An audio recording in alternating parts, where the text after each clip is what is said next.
Ils étaient 25 participants venus des communautés de pêche des différents ports artisanaux du Conakry, de l'administration des pêches, mais aussi des journalistes et communicateurs. L'atelier organisé par le PRCM, partenaire de mise en œuvre du projet, avait pour objectif de sensibiliser les acteurs afin de lutter efficacement contre la pêche INN à travers une meilleure utilisation des médias. Cette démarche traduit la prise de conscience que cette pratique constitue une menace sérieuse pour le secteur halieutique.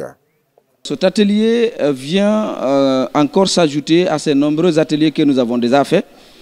Et aujourd'hui, nous avons voulu travailler avec les acteurs de la pêche, mais beaucoup plus s'accentuer sur la presse.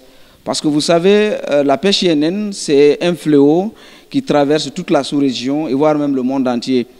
Maintenant, en Guinée, il faudrait que les gens comprennent c'est quoi la pêche INN, c'est-à-dire la pêche illicite, non réglementée et non déclarée. Et donc, ceci, il faut passer par les médias. Et en passant par les médias, ça va nous permettre d'avoir un large spectre de communication et une cible plus large pour pouvoir nous permettre de pouvoir gagner quand même l'opinion et l'adhésion des uns et des autres.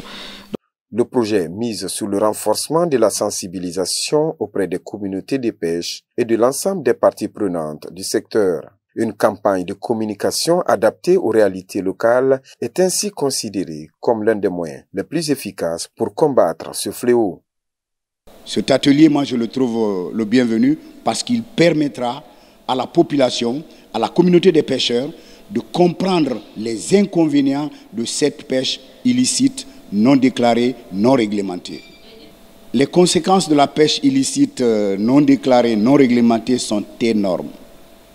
Il y a d'abord des conséquences sur l'environnement parce qu'il y a une surpêche qui va se dérouler. Il y a aussi au niveau économique, des pertes fiscales. Il y a aussi les statistiques. Après la salle, place au terrain. Dans les ports artisanaux, le constat est partagé. La pêche INN représente un danger réel pour l'économie maritime, freinant considérablement le développement du secteur. C'est un fléau mondial qui touche toute la chaîne de valeur des produits de la pêche.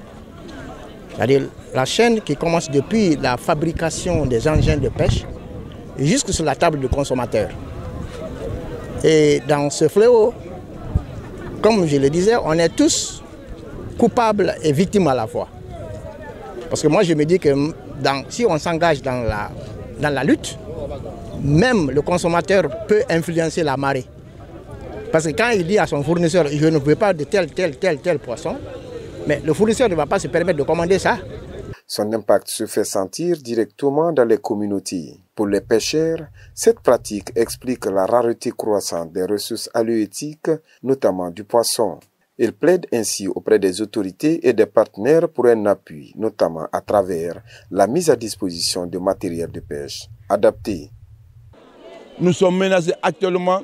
Nous pouvons faire 3-4 sorties sans avoir le prix de carburant pour un seul jour. Deuxièmement, la mer guinéenne est saturée.